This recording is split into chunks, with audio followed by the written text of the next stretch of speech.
My name is Bernard. I've been working in the cybersecurity field for over 20 years, with just as many years of education. There is a war going on that we are losing. I don't mean America or any other country. Every connected device and human on the planet are participants in this war, whether we like it or not. This war is happening through the networks, straight to our very identities. The attackers are unseen, and most people lack the proper knowledge to defend. Cyber war news is happening now!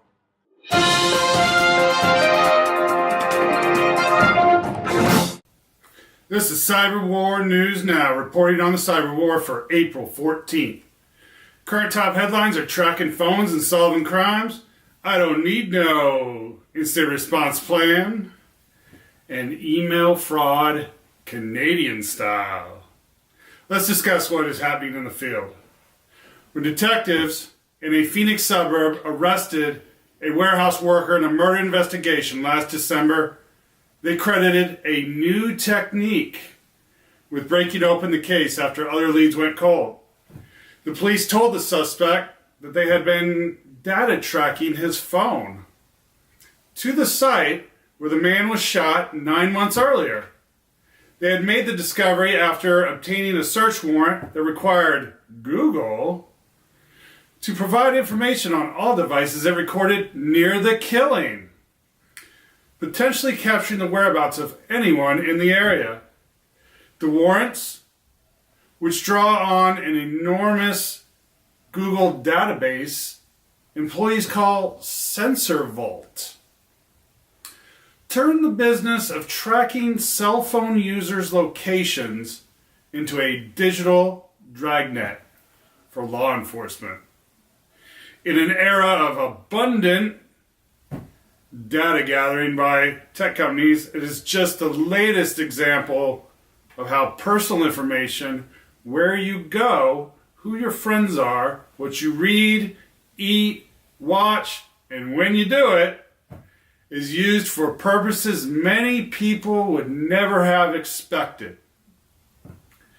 As privacy concerns have mounted among consumers, policymakers, and regulators, tech companies have come under intensifying scrutiny over their data collection practices. The Arizona case demonstrates the promise and perils of the new investigative technique, whose use has risen sharply over the past 6 months, according to Google employees familiar with requests. It can help you solve crimes.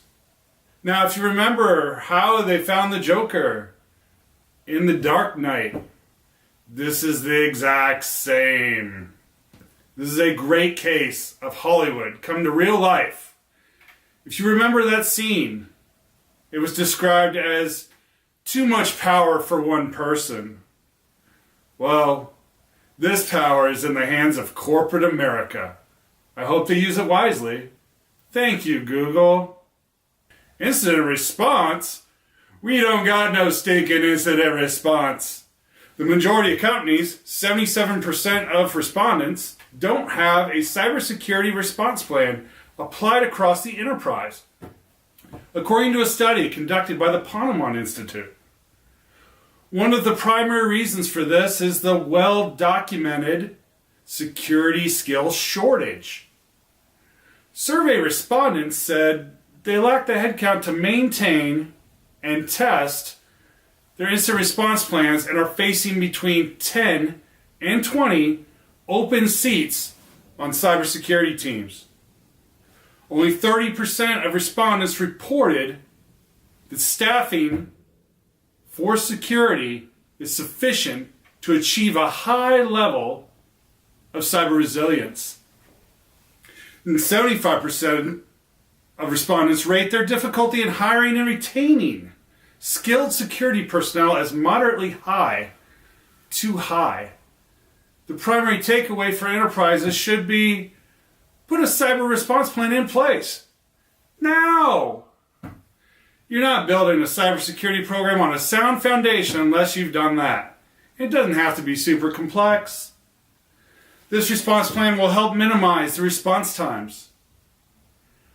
When an incident happens, if you have documented your procedures and your response time, and you've practiced, you have more of a fighting chance. Cities are understaffed and under budget, so they are great places to find personnel who are too stressed to ask too many questions. The city of Ottawa's financial staff have been criticized by its Auditor General for failing to follow its money transfer rules after the city's treasurer was tricked into wiring over $100,000 in what is known as a business email compromise scam. I want you to take care of this personally, said the message. I have just been informed that we have had an offer accepted by a new international vendor to complete an acquisition that I have been negotiating privately for some time now. In line with the terms agreed, we will need to make a down payment of 30% of their total, which will be $97,000. An announcement is currently being drafted, and we will announce it next week. Once the deal has been executed, for now I don't want to go into any more details. Until we are in a position to formally announce the acquisition, I do not want you discussing it with anyone in the office. Any questions? Please email me. Notice they never say call. Can you confirm if international wire transfer can go out this morning? That email was a spoof of a real email address. As a result of the investigation, the city is changing a number of its procedures, including setting up a way to distinguish email coming from the outside of the municipal system to the inside. An email coming from outside the system pretending to be an email from an employee would be a tip-off the message is suspicious.